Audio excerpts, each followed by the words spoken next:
화학 반응에서 에너지가 오고 간다는 건 다들 아시죠? 근데 그 보이지도 않는 에너지를 어떻게 딱 숫자로 잴 수 있을까요? 오늘 이 시간엔 바로 그 비밀을 파헤쳐 보려고 합니다. 화학자들이 사용하는 두 가지 핵심 도구, 열량계를 통해 보이지 않는 에너지 측정의 세계로 함께 들어가 보시죠. 맞습니다. 오늘 우리가 풀어볼 과학 퍼즐이 바로 이거예요. 눈에 보이지도 않는 열의 흐름을 어떻게 숫자로 바꿀 수 있을까? 이게 꼭 마법처럼 들릴 수도 있는데 사실은요, 여기 아주 명쾌하고 간단한 과학 원리가 숨어 있습니다. 자, 그럼 이 비밀을 풀려면 먼저 화학자의 도구 성자부터 열어봐야겠죠? 열을 측정하는 데 꼭 필요한 가장 기본적인 개념은 과연 무엇일까요? 그 첫 번째 도구는 바로 비열이라는 개념입니다. 물질 1g의 온도를 1도 올리는 데 필요한 에너지의 양, 이런 뜻인데요. 물질마다 가진 고유한 값이에요. 예를 들어 물의 비열은 4.18줄/디그리C로 아주 높은 편에 속합니다. 그러니까 물 1g을 1도 데우는데 4.18줄이나 필요하다는 건데 이게 꽤 큰 에너지거든요. 그래서 물이 쉽게 뜨거워지지도 또 쉽게 식지도 않는 거죠. 자, 그럼 열량은 대체 어떻게 계산할까요? 바로 이 공식 Q는 M 곱하기 C 곱하기 델타 T, 이게 모든 것의 핵심입니다. 어떤 물질이 흡수하거나 방출한 총 열량은요, 그 물질의 질량에다가 고유한 특성인 비열, 그리고 온도가 얼마나 변했나, 이걸 싹 다 곱해주면 끝이에요. 아주 간단하죠? 이 간단한 원리가 모든 측정의 기본이 되는 겁니다.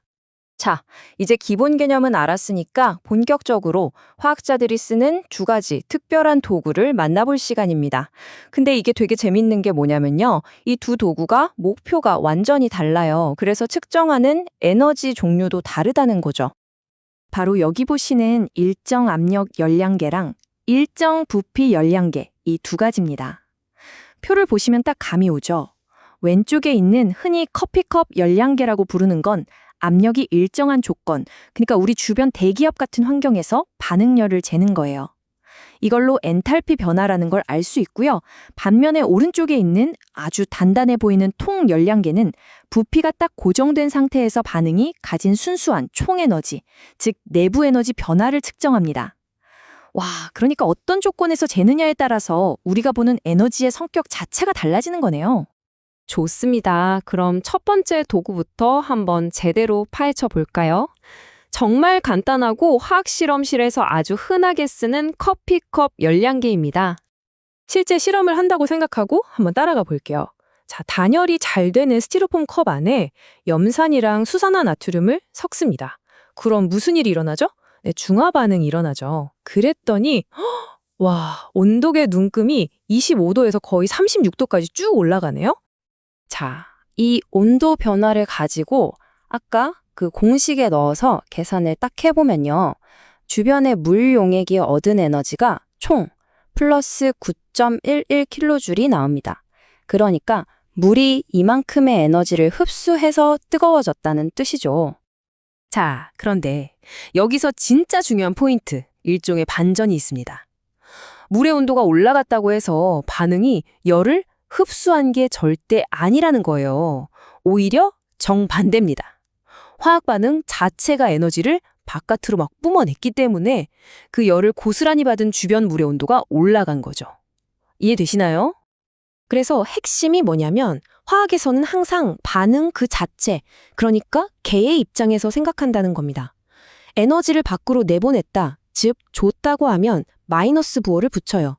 그러니까 이 반응의 엔탈피 변화, 델타 H 값은 플러스가 아니라 마이너스가 되는 겁니다. 주변은 뜨거워졌지만 반응 자체는 에너지를 잃었으니까 발열 반응인 거죠. 그리고 이걸 반응물 1몰 기준으로 다시 계산해주면 이 중화 반응의 최종 엔탈피 변화는 바로 마이너스 91.1kJ/몰. 이 마이너스 부, 이게 바로 에너지가 방출되었다는 아주 강력한 증거가 되는 겁니다.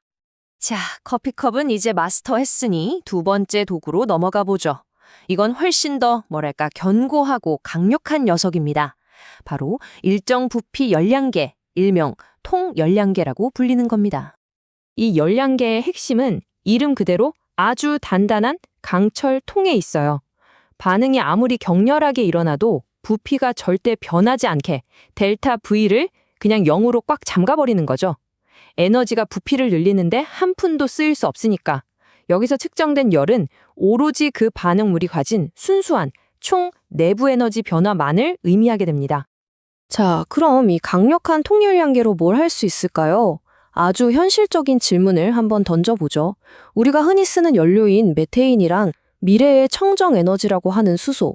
만약에 똑같이 1g씩 태운다고 하면 과연 어느 쪽이 더 강력한 에너지를 낼까요? 궁금하지 않으세요? 자, 이게 바로 그 통열량계로 직접 실험해본 데이터입니다. 한번 보세요. 메테인 2.5g을 태웠더니 온도가 12.3도 올랐어요. 그런데 수소는 3.15g을 태웠더니 세상에 42.3도나 올랐습니다. 그냥 온도 변화만 봐도 뭔가 엄청난 차이가 느껴지죠? 이 데이터를 그냥 두면 비교가 어려우니까 1g당 방출 에너지로 똑같이 맞춰서 그래프로 그려보면 와, 이 차이 좀 보세요. 압도적입니다. 메테인은 1g당 약 57kJ의 에너지를 내는데 수소는 무려 154kJ를 뿜어냅니다. 이건 뭐 거의 체급이 다른 수준이죠. 결론은 아주 명확하죠. 같은 무게일 때 수소는 메테인보다 거의 3배나 더 많은 에너지를 뿜어내는 어마어마한 에너지 밀도를 가진 연료라는 겁니다. 바로 이 통열량계 덕분에 이런 중요한 사실을 이렇게 정확한 숫자로 딱 하고 확인할 수 있는 거죠. 자, 그럼 이제 오늘 우리가 살펴본 두 가지 도구를 정리하면서 전체적인 그림을 한번 완성해 볼까요?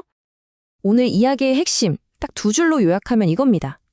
간단한 커피컵 열량계는 일정한 압력 조건에서 우리가 흔히 말하는 반응열, 즉 엔탈피를 재는 거고요. 견고한 통 열량계는 일정한 부패 조건에서 물질이 가진 순수한 총 에너지, 즉 내부 에너지를 재는 겁니다. 결국 내가 뭘 알고 싶으냐에 따라서 딱 맞는 도구를 선택해야 한다는 것. 이게 바로 화학의 정밀함이죠. 지금까지 우리는 보이지 않는 에너지를 측정하는 두 가지 아주 강력한 실험 도구를 살펴봤습니다. 정말 대단하죠? 그런데 만약에요, 이런 복잡한 실험을 단 한 번도 하지 않고 그냥 종이와 펜만으로, 오직 계산만으로 반응 에너지를 정확하게 예측할 수 있다면 어떨까요? 불가능해 보이나요? 바로 다음 단계는 우리를 그 놀라운 예측의 세계로 이끌어줄 겁니다.